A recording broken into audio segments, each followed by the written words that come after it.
Ratios between the elements is the most important thing in chemistry. Well, it is when it comes to figuring out how things react and the formulas of everything within that reaction. So today we're going to be looking at, in a little bit more detail, at what a molecular formula is and how this relates to the empirical formula. And specifically today we are going to be looking at what an empirical formula is, how to calculate an empirical formula, and then we're going to do a couple of practice questions. Okay, so what is an empirical formula? So this is our definition, so the simplest whole number ratio of the atoms or ions in a molecule or compound. But before we get onto that, let's have a little look more at what a molecular formula is. So a molecular formula tells you the number of atoms of each element in a molecule. And if you have more than one atom of one element, you write it as a little number. So that's what these little numbers here are for. So looking at our example here, we've got ethene. So ethene is made up of 2 carbons and 4 hydrogens.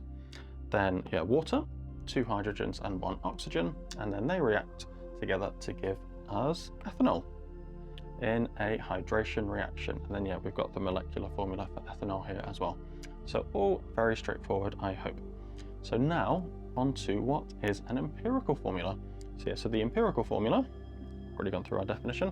So the empirical formula is the simplest whole number ratio of the atoms or ions in a molecule or compound. So some of these things here we can make simpler, and let's have a look at them one by one. So we've got ethene here. So we can divide ethene by 2, and if we divide it by 2, we end up with its simplest whole number ratio, which is going to be CH2. That's as simple as you can get it. So this is the empirical formula for ethene. But if we look at water and ethanol, so we look at water and ethanol, so both their empirical formula and their molecular formula is the same. So we can't divide these by anything smaller, and that's because of the oxygen. So you can't make one any smaller and it still be a whole number. So that's why we can't make those any smaller. So their empirical formula is the same as their molecular formula. So this is true for a lot of compounds as well. So their formula is the same as their empirical formula. So we've got some examples here. So looking at these examples, we can see that we can't make their whole number ratio any smaller. But we must remember with ionic compounds, it isn't just 2 or 3 atoms bonded together, but they exist as giant structures. However, when it comes to writing equations, we want to keep things simple, so we only use their simplest whole number ratio. However, with the covalent molecules, the formula we need to use the formulas in their equations, because if we use their empirical formula, the equation wouldn't work. So if we use this in the equation, then the reaction isn't really going to work. Okay, so now on to how to calculate an empirical formula. So you do need to calculate empirical formulas. That's something you need to know. And you will always calculate it from either experimental data or percentage data, as we'll see in some examples. And the steps are always the same. And here they are. So step 1. So you need the mass of the element in grams, or if percentage are given, then you assume you have 100 grams, and then you'll see how that works in our example.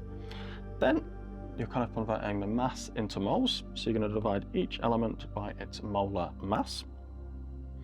Then these numbers are going to be very small, and then in step 3 you need to find the smallest number in step 2 and then divide all the answers by that smallest number. Then step 4 is round all the numbers you have to the nearest whole number. But if you have a number that is close to half, so if it's close, so if it's like 2.5 for example, then multiply everything by 2, and then step 5 is write your empirical formula. All right, so the practice question. So our first example, so if a fluoride of uranium contains 67.62% uranium by mass, what is the empirical formula? Well, let's get going. So from this, we're just converting it to grams, nice and easy. Then to get our mass of fluorine, as it's a percentage, we can just assume we started off with 100. Then yeah, 100 minus 67.62 is going to give us 32.38. Okay, so now we've got the grams of both things. Then our next step, so we've got our grams here, it is to divide it by their relative atomic mass. So that's just the number from the periodic table. And this is going to give us the number of moles that we have. So yeah, so basically the empirical formula is just a molar ratio between the two elements in this case. However, yeah, these aren't whole numbers. So step 3 is getting things to be converted into whole numbers. So our smallest number is the 0.2841. That's that number over there. And then, yeah, once we've done that, we're getting a whole number here. This is almost a whole number. So then, yeah, the next step is basically converting it to a whole number. And then the final thing we're doing is, yeah, just writing out our empirical formula. So in this case, it is UF6. Okay, so hopefully you followed along there. I'm going to do another example now, a slightly trickier one, but these final few steps are always going to be the same, just in this next example, we've got a few earlier steps to do.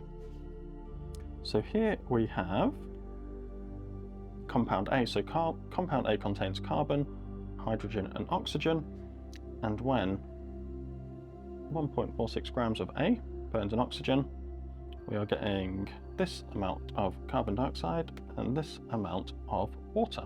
And yeah, what is the empirical formula? And then our second question is, if the relative molecular mass is 92.16, what is the molecular formula of A? So we'll get onto that in a bit. But first of all, let's figure out, so how can we turn these masses of these masses of carbon dioxide and water into masses of carbon and hydrogen?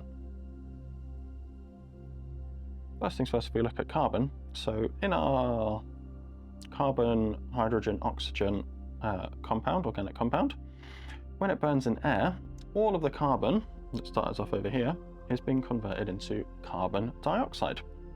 So we know how much carbon dioxide we have, so now we just need to see the mass of carbon in the carbon dioxide. So this is kind of like the ratio of carbon in the carbon dioxide. So carbon has the mass of 12.01. Mass of carbon dioxide is 44.01.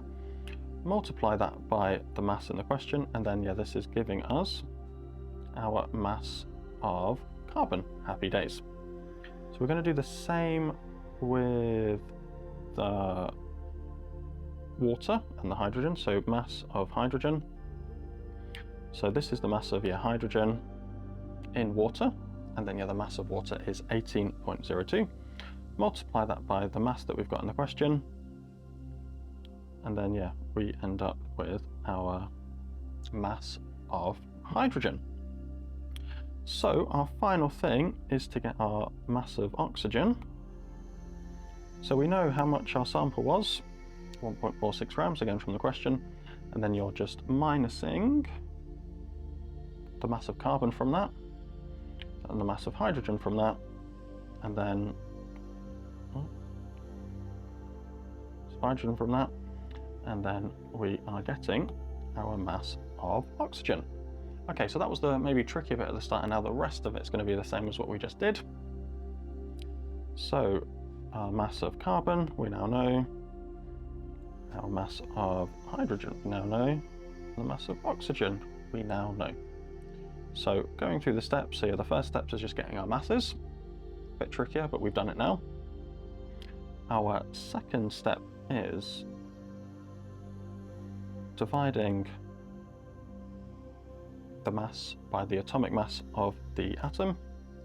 So for carbon, it's 12.1, just over 1, and then 16 for oxygen. Just keep highlighting so you can see where the numbers are going. And then once we've done that, we have our moles. So now we have the moles of our elements. So we can put those over here. So this is that mole there. This is here. And then that's that number here. So now we know the moles, but it's not a whole number, so we need to convert it to a whole number. So we're going to divide it by the smallest number. So the smallest number in this case is 0.032. So yeah, now once we've done that, we now have our almost whole numbers. So our almost whole numbers, this is almost a whole number, almost a whole number, and this is a whole number. Yes, then converting it to a whole number, so that is 1, still 1, this becomes a 6, and then yeah, this is a 2. And then yeah, writing out our empirical formula. That's the 2, this is a 6, and then yeah, the oxygen.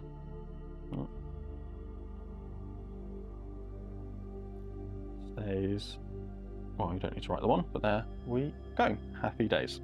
Okay, so now on to our final part of this question. So converting the empirical formula to a molecular formula. So what we need to do is we need to figure out the empirical, the empirical formula mass. So the empirical formula mass, of this is this. We've got, so that's that. We've got, this is from the question. So once you do the sums, so how many times does that go into the, so yeah, how much of the empirical formula have we got? So we've got 2 lots of the empirical formula. So we've got 2 lots of the empirical formula. So you're just multiplying your empirical formula by 2, and then that is giving us our final answer. Okay, so there we go. That's everything to do with empirical formulas. So yeah, I hope you have enjoyed today's video, and thank you as always for watching. But please remember to tell all of your chemistry class, chemistry friends, or someone you might know who wants to know a bit more about empirical formulas, about these videos. And yeah, as always, like and subscribe if you want more IB chemistry content. All right, catch you in the next one.